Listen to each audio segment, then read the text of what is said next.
I cannot express how thankful I am that you were able to join us today and present about System H. And one of the reasons is, and this goes back to, I think, 2002, 2003, right? But in the news groups, this was all over the place. Everyone was talking about it. Naudan, as you showed, Naudan did a replication, and you really ended up kind of carrying the torch and becoming, I think, kind of the primary expert for this. You know, and so I can't thank you enough, because it's wonderful to have you present on this and where the work is going and how you've kind of continued the research. So if you are in fact open to it, I would love to go to questions. Let me see. I'm gonna allow participants to unmute themselves, and we have a bunch of chats here. Let me see. So who does anyone want to raise their hand for questions? Anyone want to start here? Sorry, I just upgraded my Zoom, and so some of the layouts are a little different. Okay.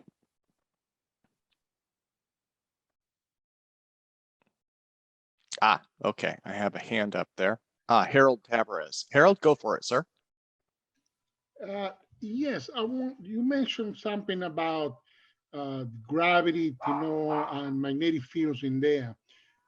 How do you make a differentiate that you're producing either gravity or is a magnetic field effect, like two magnets attracting each other, a force of attraction instead of force of gravity? How do you make the differentiate in between the two in your system? I could barely hear you, but I think I could make it out. I'll tell you my thoughts on it. Probably the best way to do that would be let's talk about the STEP experiment, which was a satellite that was sent up to measure equivalence. They did it to like 10 to the 18th, which is pretty impressive for a space experiment. STEP basically used accelerometers operating at a very cold temperature, and they looked for quantum interference with squid devices, which is just an amazing concept. Hats off to them for that. And then they surrounded it with an electromagnetic shield so that we wouldn't get any interference. That's exactly the opposite of this experiment. This experiment says, if you go to absolute zero, you get no difference. And you actually have to have radiation, electromagnetic radiation, to see a change. And it has to be really low frequency if you don't want to go to an extremely high power density. And so for me, this is different than magnets and accelerometers. They're more non-radiative type of devices that try to use what I think of as the antenna near field, the antenna electric magnet field to show things. This theory says that won't work. You've got to have radiation, and if you do experiments on permeability of materials, it's one of the problems I've had with this concept is that it's as much material science as it is electronics, and electronics guys don't like material science and vice versa. So nobody really is interested in it. But if you look at the permeability of materials as a function of the magnetic field, you'll find that it changes all over the map when the field changes. So it's really hard. I wish I could cancel out the near field. So this isn't about magnets, it's about radiation. And so that's what I see as the difference here. I'm hoping that that's what your question was. I think, and actually, it looks like, I'm just reading through the questions here. Mark Fiorentino had asked about that as well. He'd asked about what was being radiated. Is it radio waves, photons, or is it a pure magnetic ELF field? It sounds like you just answered his question as well. Yeah, it's pure magnetic energy. That's why it's so hard to do. because if you look at the electronics, and you know, my cousin's a ham operator. He thinks I'm a stark raving mad lunatic for even trying this. If you look at antenna theory, it says for a 1 hertz antenna, you need it thousands of miles long. So what I try to do is I try to slow phase velocity. And quite frankly, with the measurements that I'm coming up with, I have it down to about 25 meters a second. And so by doing that, you make the electrical length of the antenna look much, much longer than the physical length. And therefore, you can radiate with higher efficiencies because you're squeezing the wavelength so small. And so that's the trick we're trying to do here. And so the answer is yes, it's got to be radiation. And again, that's why I don't think this has ever been discovered inadvertently. Well, now, Steve, if I could, and I'm trying to rack my brain to see what I remember from way back when. If I remember right, when this was tested, there's also a time for this effect to take hold, right? And that's because of the low cycle speed. It doesn't take something like several minutes to close to an hour for the, didn't Aquino say something about that? Well, you know, again, a lot of this is abstract, and we even struggled with trying to understand the Maxwell params and how they applied to the physical world. So it's really difficult to be exact when you're trying to come up with the concepts. But let me just say this about it. If you do the math for a series resonance circuit at 1 hertz for a 1 nanofarad monopole radiating antenna, you need, I don't know, 25 million henries to tune it. And if you did tune it and you made measurements between the two reactive components, resonance wants to build there over 1 million volts. And that's measurable voltage. So I can't do that. So what I've done is I put in 1 cycle per second, and I actually posted this on the propulsion list as one of the videos I posted on there. I use 1 cycle a second, and I use 1 volt peak to peak, and I just sat there and I watched it build. And I max out at just over 50 volts. So I can watch it go up 1 volt at a time, all the way up to 50 volts. And I was claiming that could be a reason why Tic Tacs seem to charge up before they take off. I think they need to build resonant voltage to get the radiation high enough to give them the mass reduction for their shields or their radiators. So that's all I can say about it. Well, I will say one other thing, and that is, in order for me to try to do it, I have to go way, way down in frequency, like 0.3 of a hertz. But if these things could work maybe between 1 and 2 hertz even, they could build 10 times faster than I can. So they would be like jet fighter aircraft. I would be like, you know, slow prop plane. And, you know, they could take off much faster than I could because they could build faster. So if you look at it that way, that's what the theory says about how fast you can take off. Well, now, if it's okay, let me, Jeremiah is really excited here. He's saying, in fact, he's just spraying, dude, this is so great. So Jeremiah, can I pop you in here to? Yeah, I'll jump on the mic for a second. My camera's out and I'm not even wearing a shirt right now, just to be honest with you. So okay. I just do want to get on and mention, you know, I looked at your work, you know, the replications or the attempts of this related work with Naudin and his attempts at System G.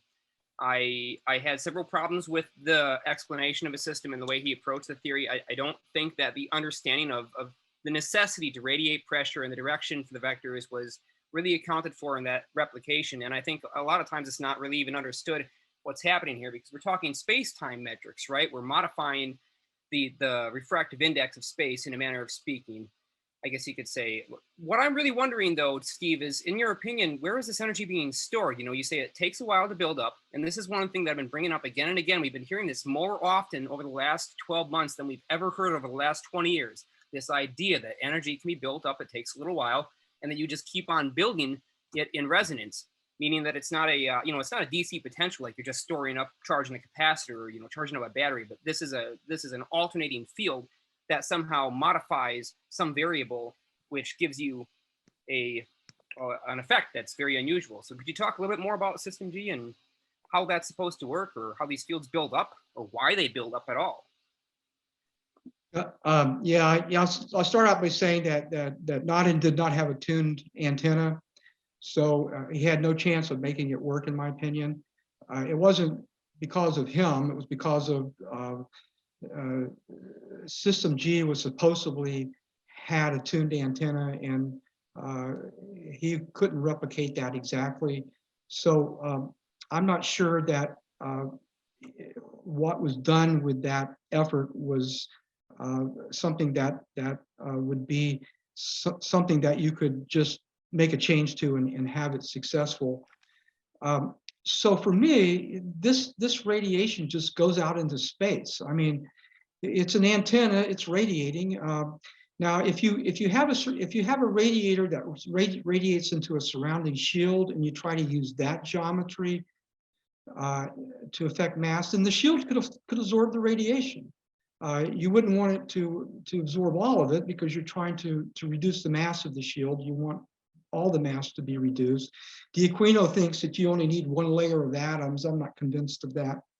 But at any rate, so the way I see it, as resonance builds, you just gradually increase the power of your radiation, trying to get to the point where zero mass happens. If you go back to that curve I showed you that was really steep, you see that you have to get really high up in order to get any reduction at all.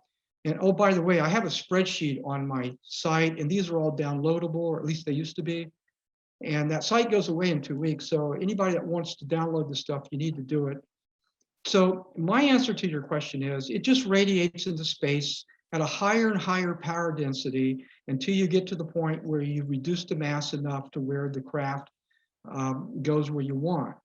And it has to have, in my opinion, it has to have initial motion, and all you're doing is using that initial motion as you reduce mass to increase the velocity to conserve conservation of energy. And so as you're building the shield reduced mass with resonance buildup, the outer areas around the craft seem to respond more and more as that happens. And that's why you're seeing the sort of fluctuations of it for a moment, and then it just disappears. So again, I'm not a theorist, so I'm not going to be able to connect all the dots on this. I'm just generally telling you what it seems to me that it would be according to this theory. May I ask for clarification? Sorry. Sorry about that. It sounds like I'm echoing on. Yeah. I apologize if that's my end. The clarification I'm wondering is, now this is a field that's built up around the antenna structure itself, meaning that the antenna residing in the field and surrounded by the field itself does not have to have any kind of atomic change or anything happening on the subatomic level. It's just the fact that the energy level outside of it and the energy level around it are different, right? So you end up with this sort of frame breaking difference where the antenna doesn't need to have material properties that are special. It just needs to have a radiation pattern that is engineered. Is that correct? Yes, that's yes. Again, that seems correct to me. It's just a matter of you're radiating energy and you're illuminating atoms, or you're radiating from atoms, depending on whether or not you're using the radiator as the mass reduction device, or you're radiating into a shield that becomes a mass radiation device. So if you reduce the mass and you reduce gravity, you can't just start and stop gravity again. It's got to, be what it is when it's reduced, and so you would get a differential of radiation energies between the antenna and the shield if you use that geometry. And again, this is the kind of thing where so much can be contributed to this. And I'm not stating that I know answers to this. I'm just stating that from what we've learned so far, this is what we think we have. And if you want to get into the physics of space-time, I'm still trying to struggle with the fact that space came out of the Big Bang, and I don't know where it came from, and I don't know what it's expanding into. And quite frankly, I think it's more interesting than stuff in space. So, you know, it's beyond my ability to explain that level of detail here. Oh, absolutely, and I think it's beyond all of our abilities. Hence, you know, why we have the conference and we ask these really difficult and, you know, controversial questions that half the people here probably don't recognize any modifiability of space-time whatsoever, or those metrics, because the basic equations tell us that the amount of energy needed to do that would be impossibly, unachievably high. And then we have experiments that tell us an entirely different story. And based on our observations and some of the experiments that we've done, we've noticed a build-up delay and a decay delay, which I would say the decay delay of the effect is the most fascinating part. We've seen that some of the effects don't stop when you shut the power off. They persist almost as if they're stored in space. And we think this is really interesting and something that needs to be investigated deeply, because it might very well be the thing that that's the difference between making a very small force that never builds up and is always impossibly small into a very large force that builds up over time and becomes actually useful. That's interesting. Yeah. I mean, this is unexplored territory. I mean, in my own opinion, if there's a way to minimize mass, there's probably going to be only one way to do it. And if you can't do it, then maybe the universe is fundamentally designed to keep life local. So it wouldn't surprise me to find out in the long term that a lot of different ideas come together and connect and start to make sense as a whole. I'm just not prepared to comment on the stuff that you are certainly well educated about. I appreciate what you've said, though. Thank you so much for sharing what you have. I mean, it's been incredible just to finally see, after all this time, nobody has said a thing about this. You're the first person on APEC to even mention System G. So thank you. Thank you so much for finally bringing that back into the public light. Yeah, yes, thank you very much. Okay, Jeremiah, so he's muted out. I do want to reinforce one thing too, before I go to our next question. What Jeremiah said about the decay effect is very interesting. That kind of came out of the blue. I don't think I've ever talked about that with him before. That's something when we were experimenting with the lifters, we saw that a lot, and not just in things that were relating to voltage, right? Because you can almost make the case that ions are bound or trapped locally, and so that's why these effects take time to dissipate. I had noticed several different effects. That was one of those little things that you make, you're like, I want to make a note of this, let I remember it for the future. And one of those was that not all effects seem to disappear when you turn off the power, which it just kind of stuck with me. I was like, remember this for the future. So to hear him say that, I'm like, yeah, that's, but so let me go to William Schramm next, because he was asking about materials in the antenna. He was asking about superconducting materials. William? And if I could I get you to turn your camera on, William? Yeah, let me try.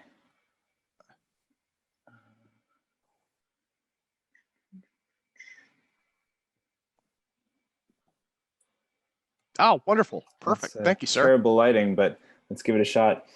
So it seems, Steve, that your next suggestion to us is to investigate superconducting antennas. So my question is, from zero knowledge about superconducting antennas, where should we be looking? Monopole, dipole antennas? Is the antenna on the surface of the craft? And what materials should we be looking at?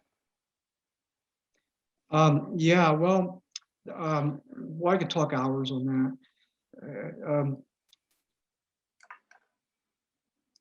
The experiment I'm trying to do uses basically an inductive loop antenna. And the reason for that is if you if you build a 25 million Henry inductive simulator and you connect it to a 1 nanofarad monopole, you'll find that you really can't radiate until the nets build to super high voltage. So to me, that would be the difficult path to try to make the work. But I don't want to, say negative things about anything because it really is unexplored. So that would not be my first choice. To me, it would be more logical to try to use an inductive loop antenna. Unfortunately, they have very low radiation resistances in general. So you've got to figure out a way to raise that. If you've got 150 microohms of wire ohmage and you have 10 microohms of radiation resistance, well, everything that goes through there is going to be dissipated as ohmic heat. So it's really a struggle to try to find an antenna that can actually work with this. Now, Stratton and Chu's work, they actually used the prolate shells as the antenna.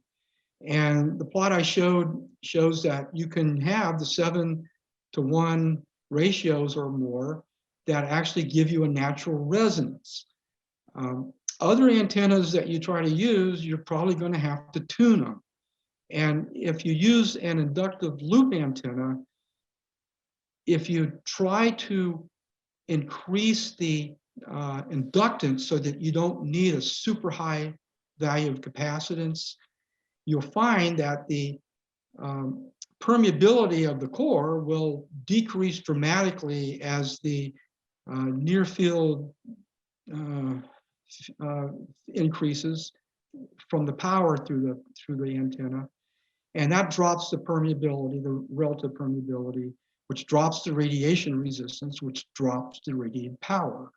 And so if you saturate the core, you're going to have a huge capacitor to tune it. That's why I don't think Tic Tacs would work with System G, because you'd be trying to control the mass of the shield and the permeability change at the same time, which would be all over the map.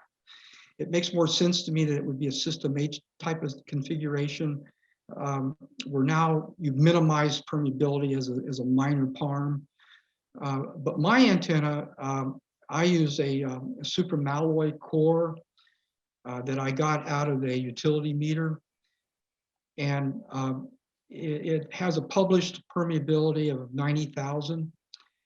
And when I measure it with my current of several amperes, it's down to 10,000. So it drops significantly. The other thing about supermalloy is it tends to be a ceramic metal. And even though I've seen published conductivities on it of 10 to the 6th, my measurement on mine is only 10 to the 3, which is half of iron. So whatever you gain in permeability, you lose in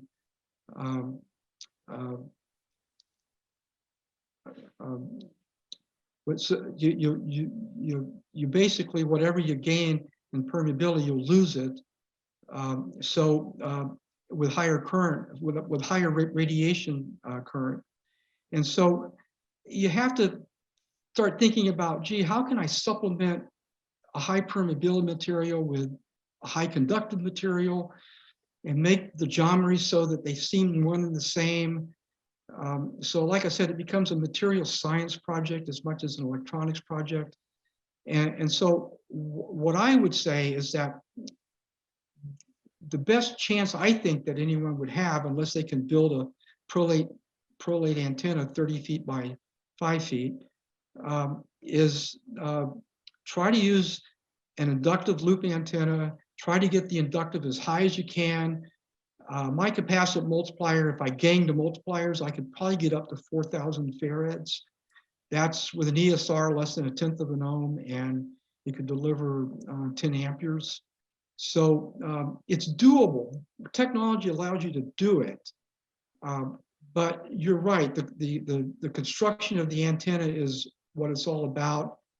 And so those are just my thoughts on how one might be able to do it. I know there's a lot of different antenna types out there, cross-field antennas. A lot of them are cutting edge stuff.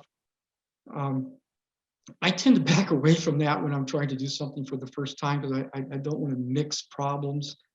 But that doesn't mean that that's the right choice.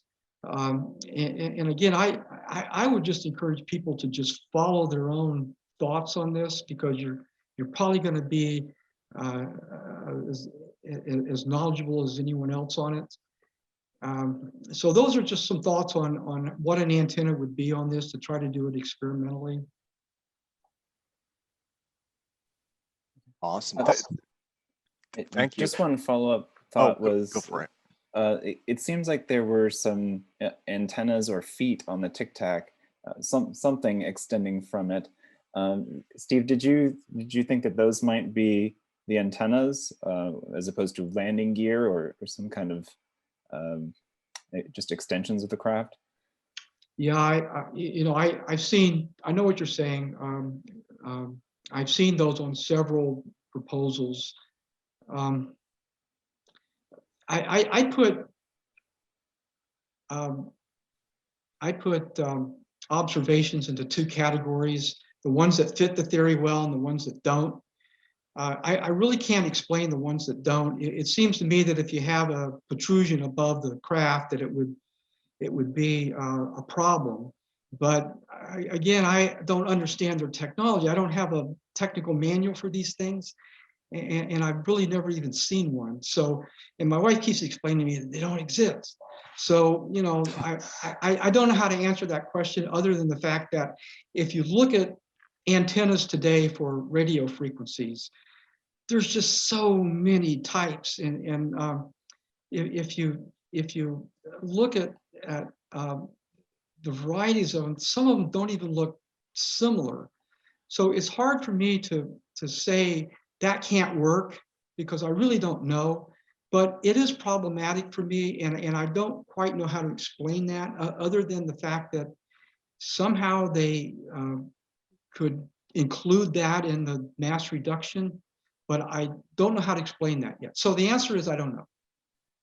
Okay, thank you. Yeah, and thank you as well, William. Okay, so let me go to Michael Boyd next, who has been patiently waiting. Hey. Oops. Hey, Steve. So Okay. I got a question about, do you think you're talking about you had to tune in the resonance of this thing to get it to work?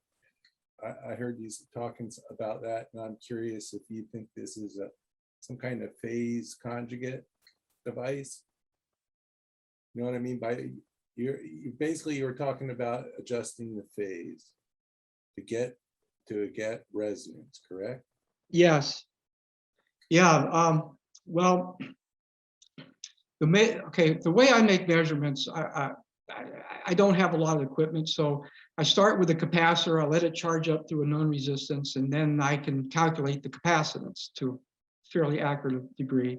So now I know a capacitor, and then I can use, for the geometry I have, I can use a known capacitance to calculate the relative permeability. And then from that, I can calculate the inductance of the antenna that I'm using. And I come up, for my geometry, about 40 millihenries. So if you do resonance at 1 hertz for 40 millihenries, you need, you know, maybe 20 farads of capacitance. It's not that high of capacitance. So what I do is I use a capacitance multiplier, and I start off with a 22,000 farad capacitor, 50 volts. The higher the working voltage, the less leakage. So, you know, that's what you want to try to achieve. And then you put it through a multiplier with a gain of 100, and you can get it up, you know, to 2 farads, 20 farads. So that's, you know, my strategy. And then I just use the standard resonant frequency to figure out what that would be. And then I just see if I can tune it to that and see it experimentally. And I actually find that it actually does track the theory when I move parameters around. Now, as far as phase is concerned, that's one thing on my list that I want to explore. And I'm getting phase differences on this that you keep in mind, I'm trying to slow down phase velocity. So you're going to get a phase difference on this just from that.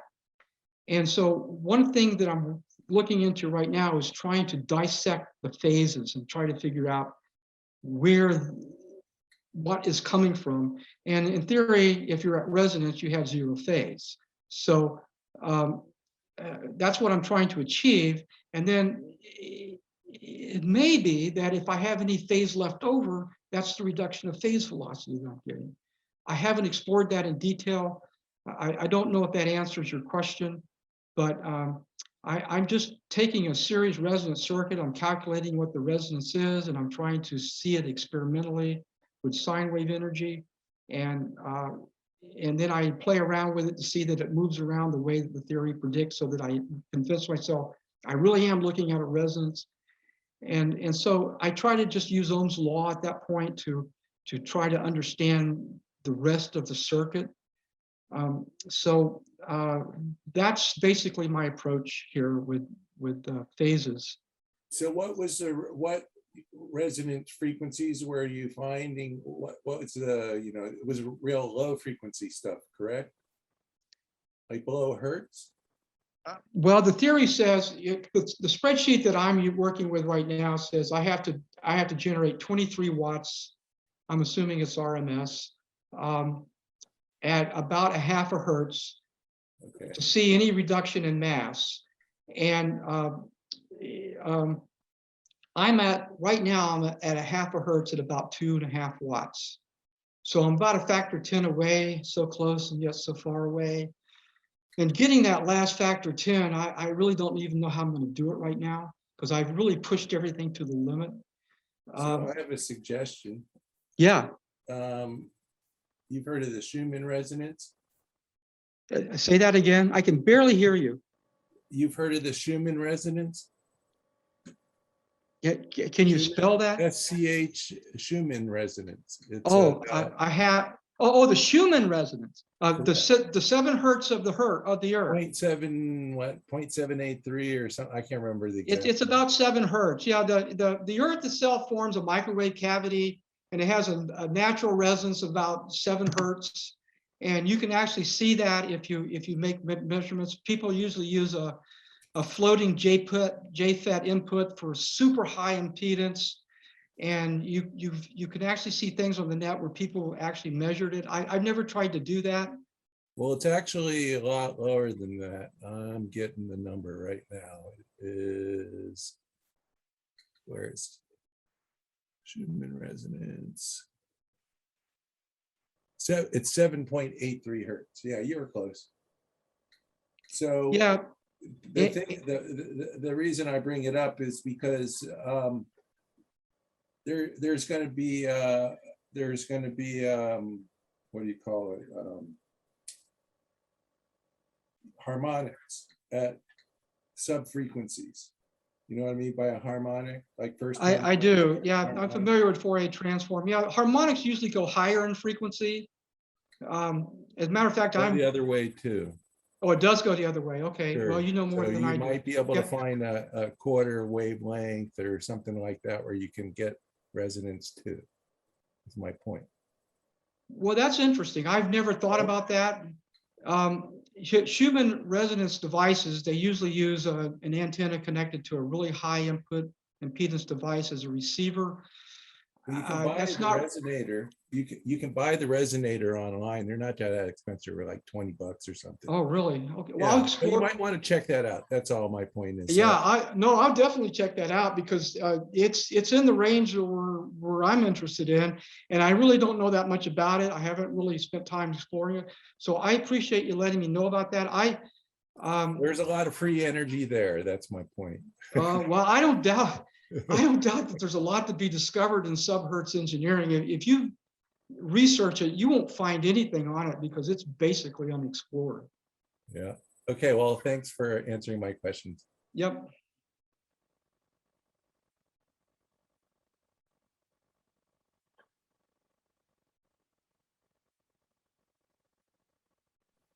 Tim, you're muted. Oh, sorry about that. Okay. Yeah, I was going to say, let me go to Jeremy Rys, who's had his hand up for a while. So. All right, cool. So, hey, Steve, thank you. That was a great presentation. I have a couple questions from the live chat and live stream over here. One question was about the size and the scale of the antennas that you're using. Are they nanoscale? Also, have you looked into fractal antennas and using some of the new research that's come out on what's it called, structures, using structured antennas? So either fractal antennas or structured antennas, which could be built down to the nanoscale. And if that might, have you ever heard of that? Yeah, I have heard of fractal antennas. I have never experimented with them. And I'll say it again, subhertz engineering is virtually unexplored. And I wouldn't close the door on anything. And I would encourage anybody that wants to have an interest in this to just go for it, because you never know. You're in a field now where it's basically just non-existent. So you're on the ground floor of anything you do. And I would encourage you to try anything that you think is useful.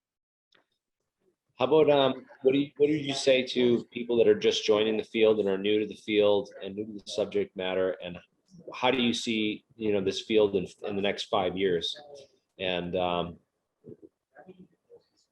do you see it going in the next 5-10 years, and what would be your best advice to people who are just getting into it? Well, first thing is you got to prove the theory. It hasn't been proven yet. And it's difficult to do. So that would be the first step. But let's say it did work. Well, gee, what could you do with this? Well, one thing that I would consider doing that is pretty simple to do is just make an anti-gravity chamber where you could grow crystals and things like that. Would be very easy to do. Another thing you could do is if you think of a water mill from a water wheel from a mill somewhere. Let's say you just fill all the buckets up. Let's say you replace the buckets with lead weights and you put a gravity shield under half of it. Well, the wheel will rotate. So now you have a motor. And so you can hopefully make a tic-tac at some point, even though my observation of these things are they're really advanced. So, the field could deliver stuff that's actually useful to society very quickly. So if someone was able to do this, you could basically change the world with it.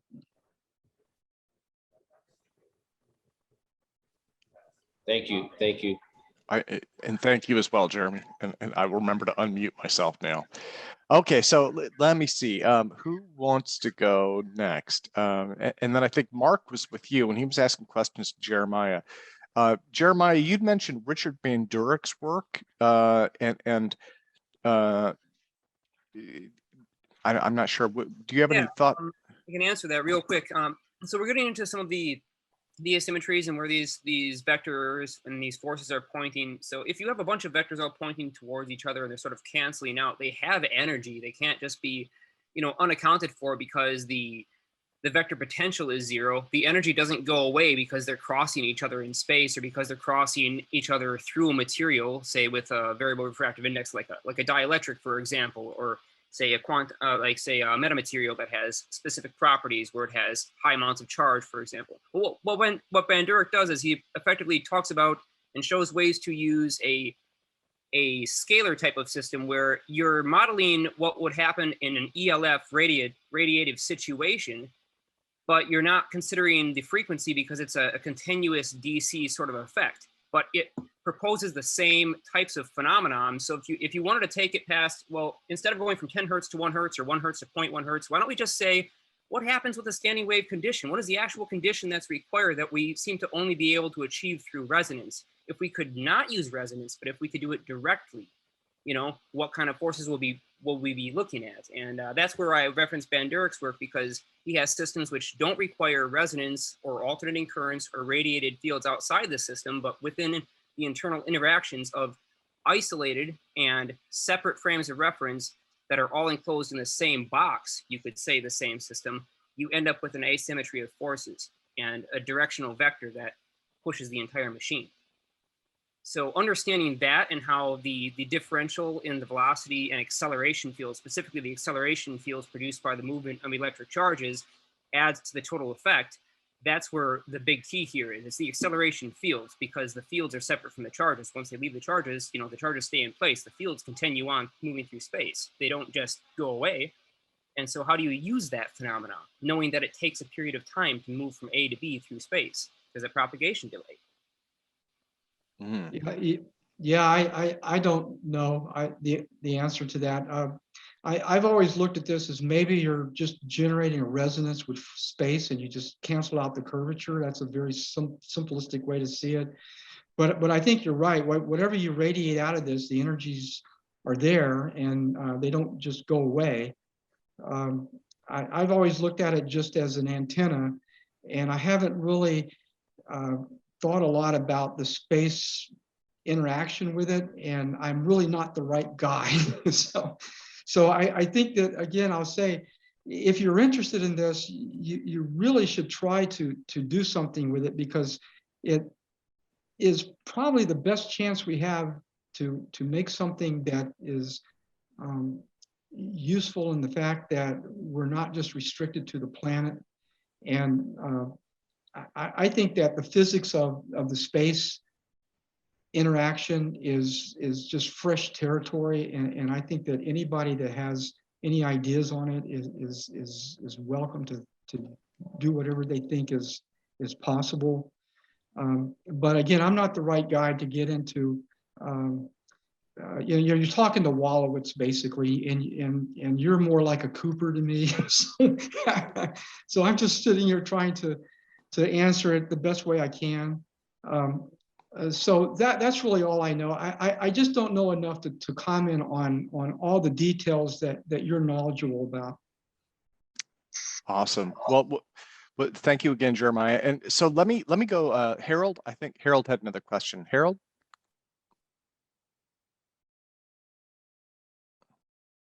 Okay. Yes. There we go. Yes. I lost part of your answer before, so I need to ask the question again. As a propulsion system, your antenna, now consider that you're radiating energy. And if that is the energy of reaction, what is left is a propulsion force in your antenna. So how do you distinguish, for example, in which you are producing a propulsion force and the other part is that you're not producing an anti-gravity force or more gravity? For example, when you measure with a scale that your antenna, your device will get heavier or lighter. How do you make that distinction in your experiments? Yeah. I mean, you're right. I don't know how. The way that I've always looked at this is that if you reduce mass by conservation of energy, you've got increased velocity if you've got initial velocity.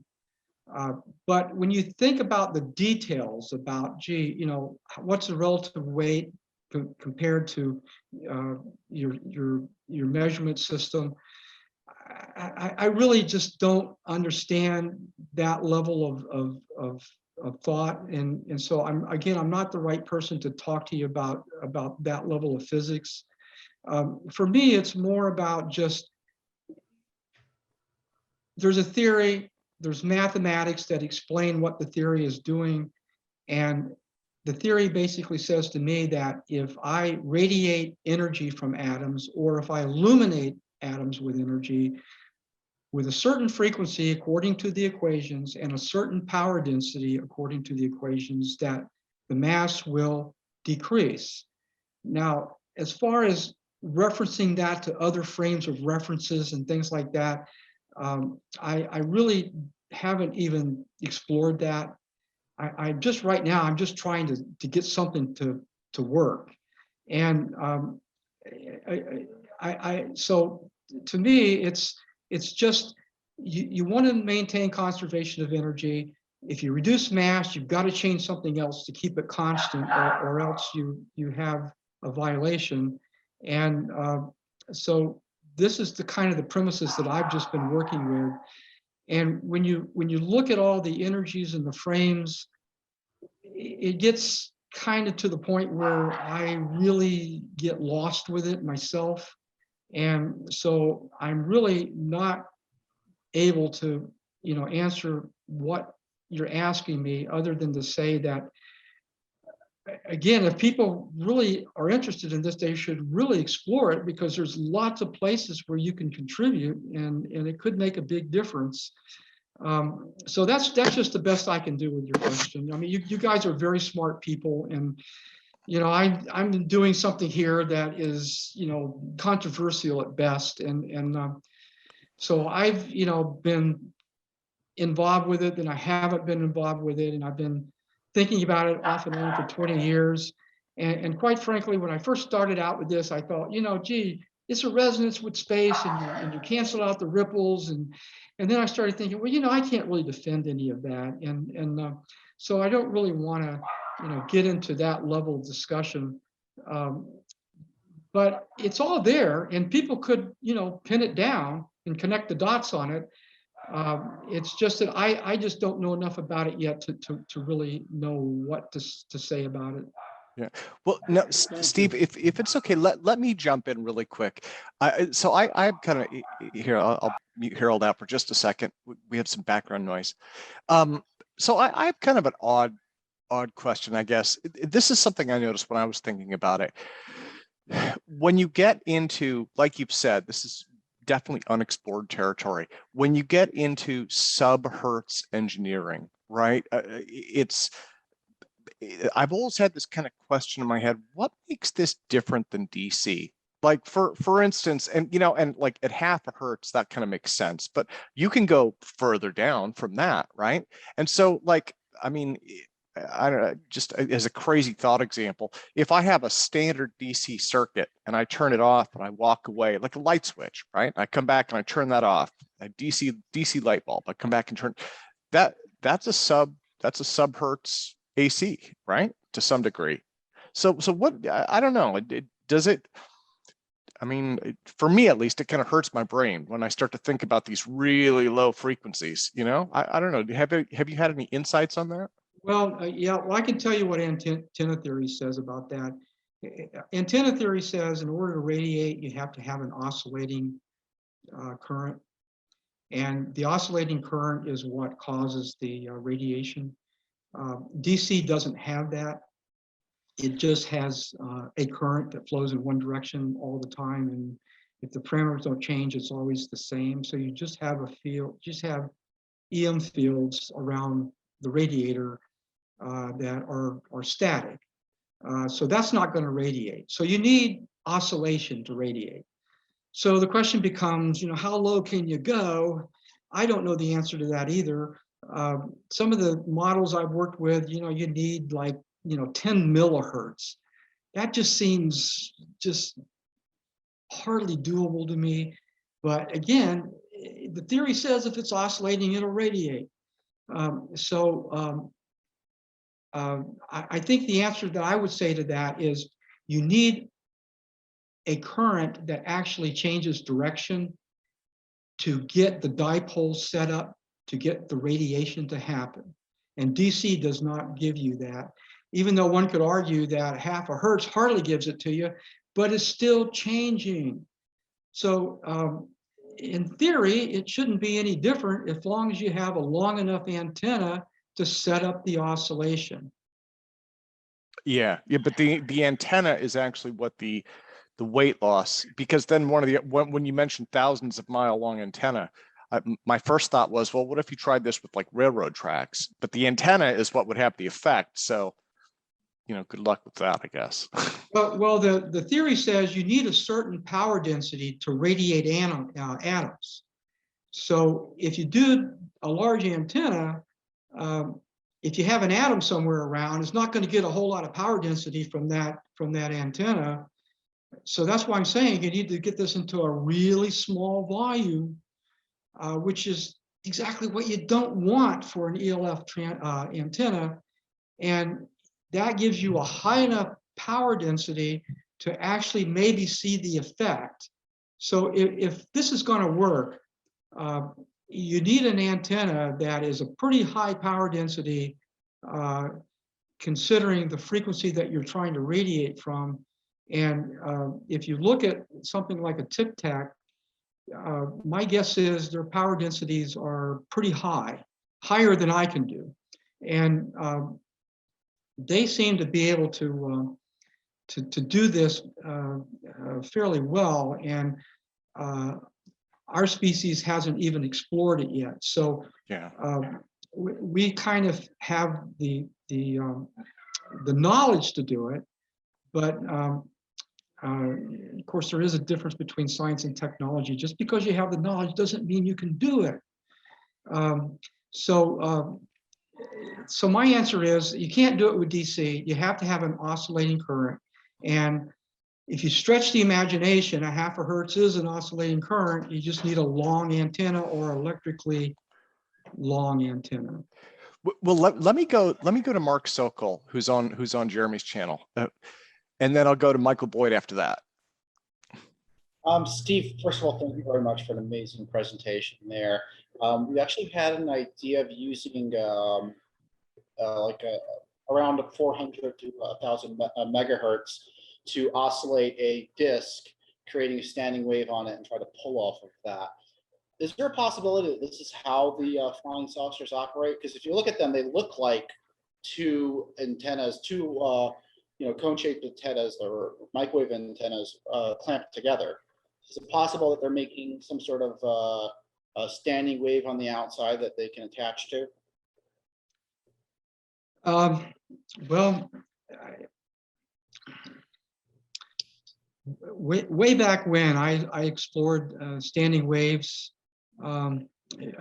Jerry Bayless has one of my papers on his website. I haven't looked at it in years, so I'm guessing it's still there, where I actually tried to set up a standing wave on the surface and I tried to change the phase on it.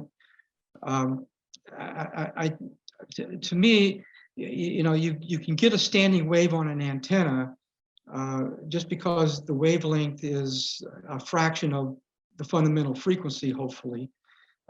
And that's what happens with antennas and transmission lines. I've never really explored the standing wave idea for ELF. I've always looked at it as RF and trying to get a wave that is a multiple of the size of whatever I'm trying to stand it on. But the answer is I haven't looked at this at ELF. I think it's unexplored territory. If you want to see what I've done on standing waves and also on let's say changing the environment of space, on my website I have a cron cube, which I basically swap the resistors and the inductors and capacitors on to make it look like the reverse of the transmission line. And then if you excite it, you go through the math, you can actually get negative mass with it. So that would be a standing wave that is, and you have to go really low frequency to see a magnitude of mass that you could actually measure.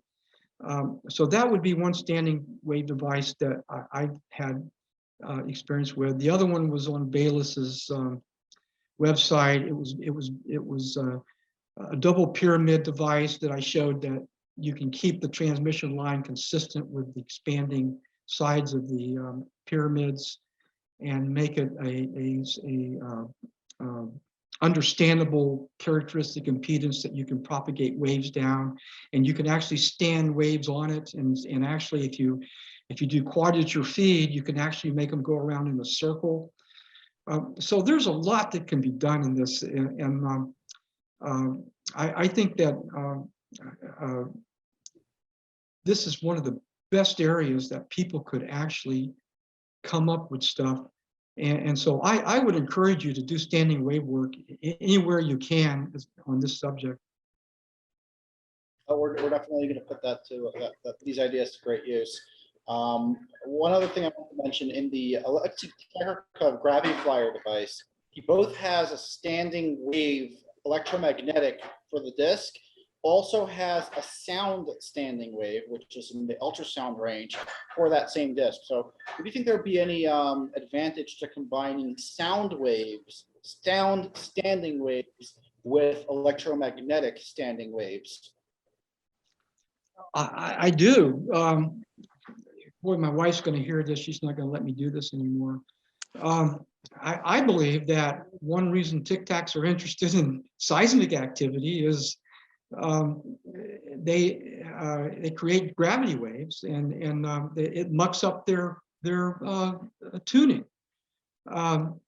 So they, of course, are going to want to see what that is, and then, of course, if you generate low frequency waves that are non-random, they're probably going to want to know what that is if it's in their frequency range.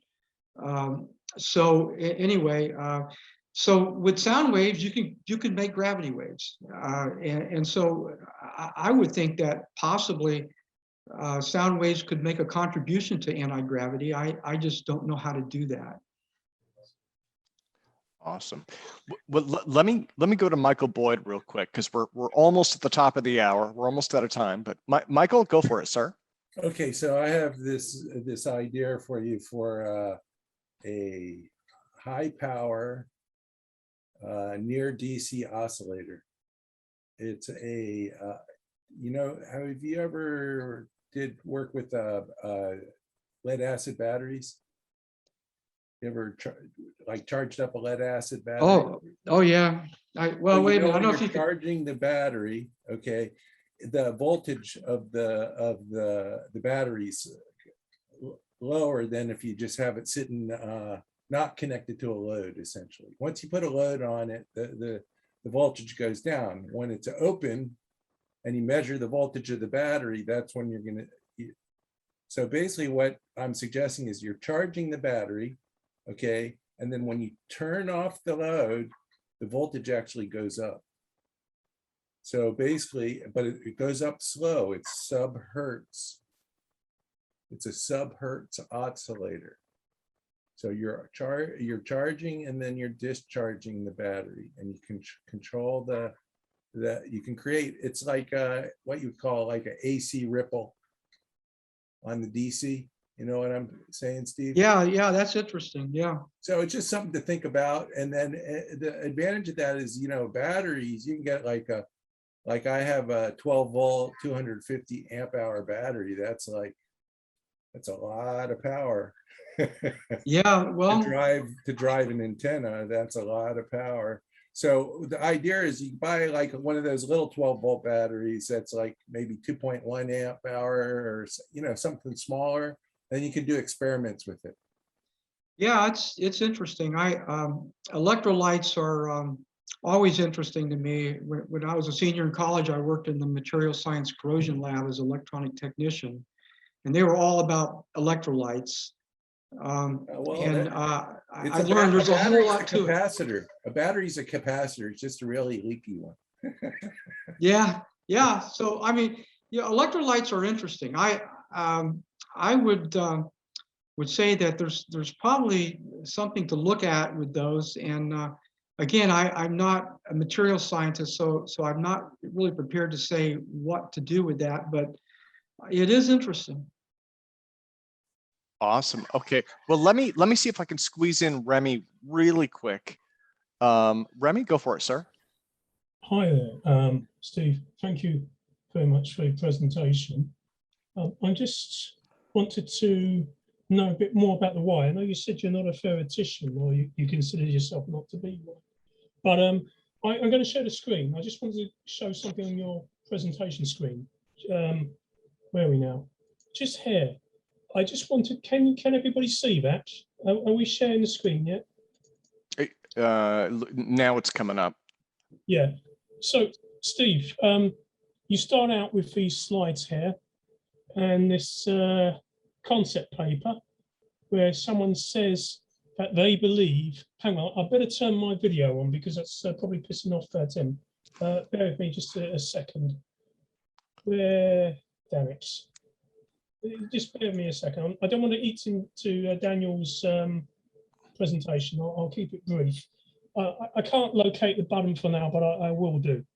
look, what I want to know, you've got a concept paper here dated 1986, where the premise is that colder and heavier objects fall faster than lighter and warmer objects. You've got a rebuttal, not surprisingly by a UK academic, they're very conservative.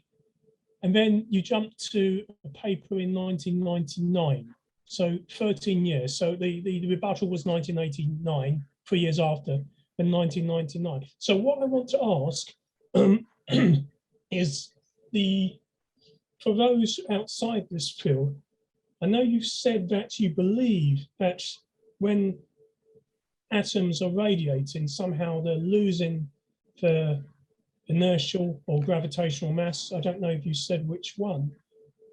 Can you, I know you say you're not a theoretician, but can you explain in a sort of intuitive way why you think that is happening? What is the basis around it? Because what I'm trying to get across, if there's some kind of understanding, you'll bring more people in and you'll get more ideas. And with a kind of intuition, you'll not only just help the engineers, you'll help the theoreticians too. Over to you, Steve. The papers are complicated, and there's not even agreement on the accuracy of them. So I really don't have a dog in that fight. I don't really know exactly, what the effect would be if it turns out that matter that radiates above absolute zero has a slightly lower mass than one that doesn't. Okay, so the question to ask you, what is your belief system? Why do you believe the things you believe? Remi, we might want to come back to this too, because we're just about at the top of the hour, so we're okay. We better hand over to Daniel, but I don't mind coming back later too. Okay, yeah. Steve, do you have anything you'd like to close with, sir? You can email me sburns808@yahoo.com. I'll try to answer everything you can. And I do have thoughts on that, by the way, so we could talk about it later. Okay, well, thank you. In the chat box, can you do that, your email? Can you drop it in the chat box? Oh, I can put it in there. Oh, brilliant, excellent. At yahoo.com. Okay, so let me do this. I want to put it on gallery mute. I'm going to mute everybody out. And everyone, please put your hands together one more time for Steve Burns and a remarkable presentation and really unique material too. Really unique, and no one has covered that before. So Steve, thank you again, sir, very, very much. Okay, so